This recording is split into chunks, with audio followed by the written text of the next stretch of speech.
Good morning, everyone. This is Tony from her Homestead Skills. Well, yes, I did spend some time at the garden again this morning, and getting there, it's going to take a lot more work, but slowly but surely, keep at things and you'll eventually get through them. And that's my take on my garden. I am managing to get rid of some of the crabgrass, and I suspect that it's going to be a long, hard haul all summer long fighting that, but you know, meanwhile, we can plant things as soon as the majority of the crabgrass is gone.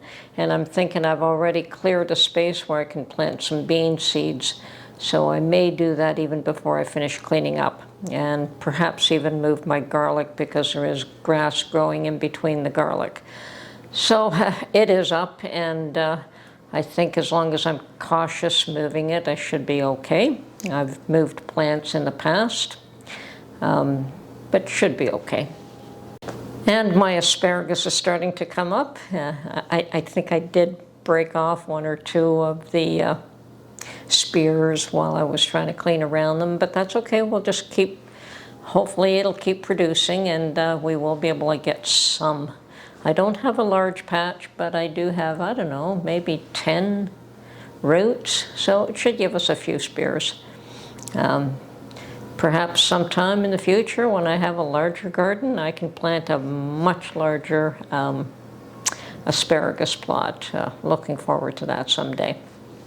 Now, it being Tuesday, I did go by one quick thrift store and really didn't find anything interesting. And that seems to be the case these days, but not always. My Lee Capri pants that I bought for just over $5 a piece. They were from a thrift shop, and yes, they did require a little bit of alteration, but there's my summer wardrobe. T-shirts and capris, and 3 of them should do fine. Even though it may look like I'm wearing the same thing every day, I am changing them, but that's fine. I do have long pants as well, but I think the capris will be the majority of what I wear during the summer. And I like to do that every spring. I like to freshen up and buy something new to wear. When my children were small, every September, just before school, I would get them a new wardrobe, you know, and it wasn't not necessarily anything expensive, but get them a few new things so that they felt that they had some fresh, crisp, new items to wear for the brand new school year. And I kind of feel that way about spring as well. Spring is such an awesome time of the year that you want to refresh things and you want some new things and get rid of some of the old. And which reminds me, I've got a lot of sorting to do and getting rid of a few things. Now, I've been thinking today how a couple of years back I started to I think it was when Russia first attacked Ukraine, and we recognized that there might be a wheat shortage because of that. I started to do a lot of prep and a lot of storage of foods. I bought a lot of rice and beans, which I still have the majority of, but that's fine. You know, rice is something that we do use, and you know, it did go up in price by a substantial amount. If I recall correctly, I think that a few years back I was buying rice at about less than $10 a bag, if I can recall. Today you're looking at almost double that. So, you know, and I had discussions with one or two of my subscribers who thought, well, you know, maybe we're just paranoid. And my overall feeling on that is perhaps everything was going to go back to normal pretty quickly.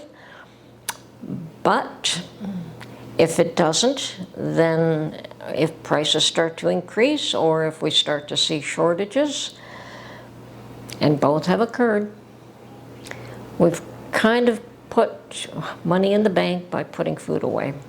And that's proven to be reality, and I think a lot of people are starting to wake up and catch on. I mean, how can you not? How can inflation not be disrupting everybody's life right now? and the cost of everything. Now, I understand in the U.S. that people are priced out of homes because of interest rates. You have a different system there. Fortunately, if you get a mortgage, you can get one for 30 years, and that's the same interest rate that you pay for the full 30 years, which is amazing. It's amazing. In Canada, you get what they call a 25-year amortized, but every 5 years at maximum, it has to be renewed at the current interest rate. So anyone that is coming up for renewal this year is going to face severe, severe price increases. And I don't know when it's going to hit for them, whether it's this year, whether it's 6 months from now, whether it's next year, but there's going to be a lot of issues with people who have to renew mortgages in Canada. And the prices are outrageous as it is. And because of that, rents are sky high as well. So for the last few years, we've been doing a lot of discussions and a lot of videos on how to preserve foods, whether it, to pick up the skills, whether it is for fermenting or dehydrating or freezing or water bath canning or pressure canning, and the tools that you need and the skills that you need, and learning how to adapt to a changing environment and learning how to become a little bit more self-sufficient. Now, I myself am not in an environment like a farm. I don't have a piece of land, but I do as much gardening as I possibly can. Lord willing, we'll get a larger piece of land at some point, and then I'll be gardening a whole lot more than what I am today. But I'm making do with what the Lord has provided, and that's all that you can do. Whether it's the roof over your head, whether it is the garden, the piece of land that you have, whether it is the tools that you have and the skills that you have. Now, certainly the skills you can work on improving. But in order to achieve any results, you have to have the means, and there's no doubt about that. Nothing comes out of thin air. And wanting isn't having. So whether it's skill set or whether it's material issues. So we do the best we can with what we have, and that's what I keep telling people. I try not to pressure anybody into doing anything that they cannot do. It's not fair, and it's not fair to make people feel inadequate about whether it's their skill set or their ability to achieve anything. If you can only garden in a container garden because of your physical restrictions, that's awesome. Do that. Like it works. Container gardening is awesome. The only, you have less of the issues that I have right now, where you don't have crabgrass infiltrating and taking over your whole garden.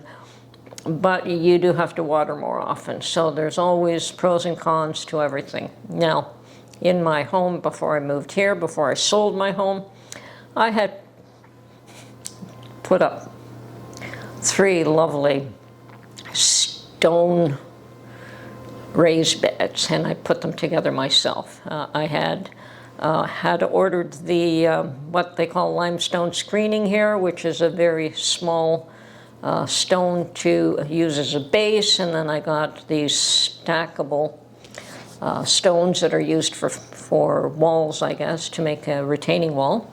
They were the smallish ones, not the great big ones. And I made 3 lovely raised beds. And one was a circular one, and 2 were long ones. And I thought, well, as I get older, I don't have to knock myself out because these raised beds will be very easy for me to care for. And they were lovely. My circular bed was literally just a herb garden, and I grew and learned about as many herbs as I possibly could, and I grew them, and I saved them, and to this day, I really appreciate the value that herbs bring, and I could remember sitting there and just watching the life in that little plot.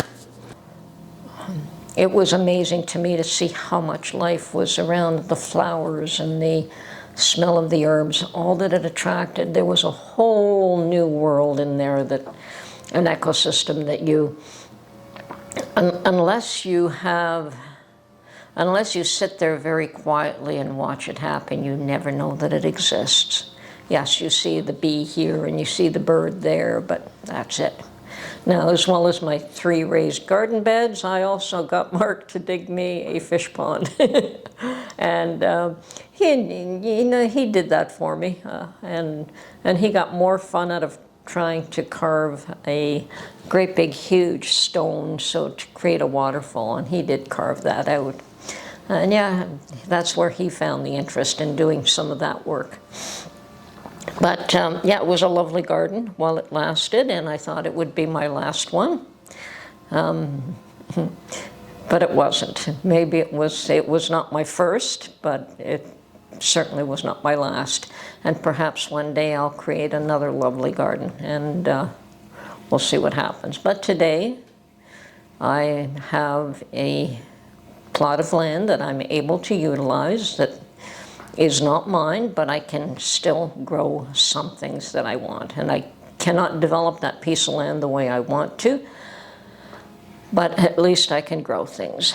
It comes back to doing the best you can with what you have. And no one can ask you to do any more than that. And if they do, they're wrong.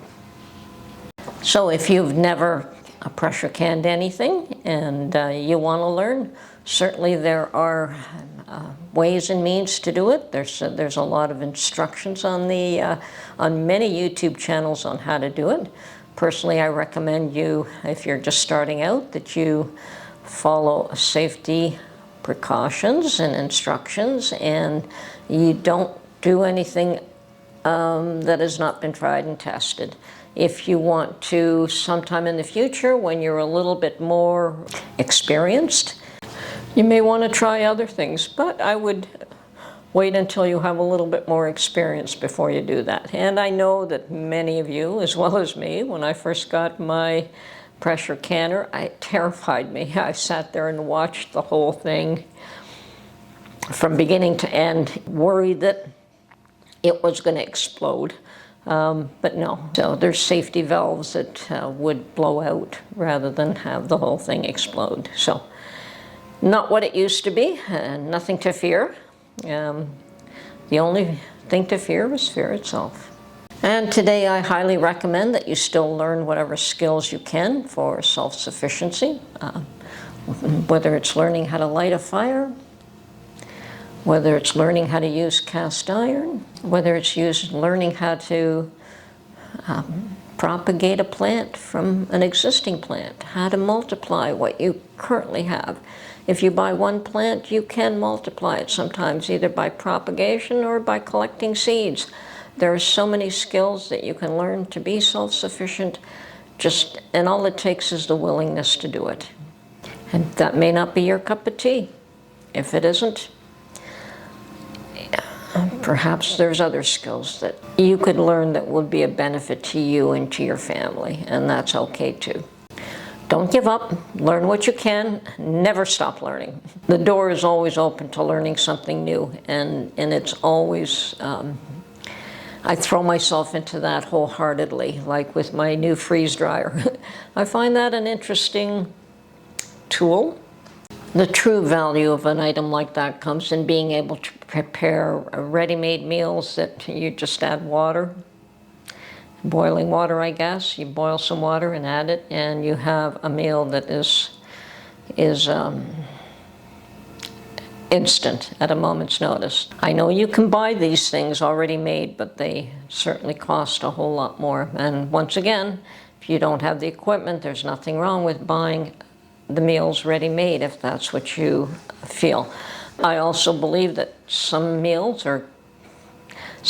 are still best pressure canned.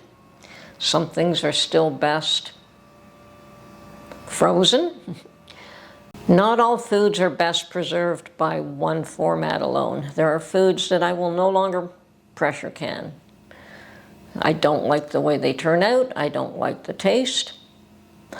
There are foods that I will not dehydrate anymore because they also don't lend well to that format. There are, certainly canning is still one of the best means of preserving most foods, but there are those that just don't work for me. So yeah, the freeze dryer is an interesting tool, and I'm still learning a lot about what to do with it. Anyway, this is Tony from Her Homestead Skills. Keep learning, folks. Keep your eyes open. Keep hunting for those sales, and grow what you can and learn what you can. Talk to you soon. Bye for now.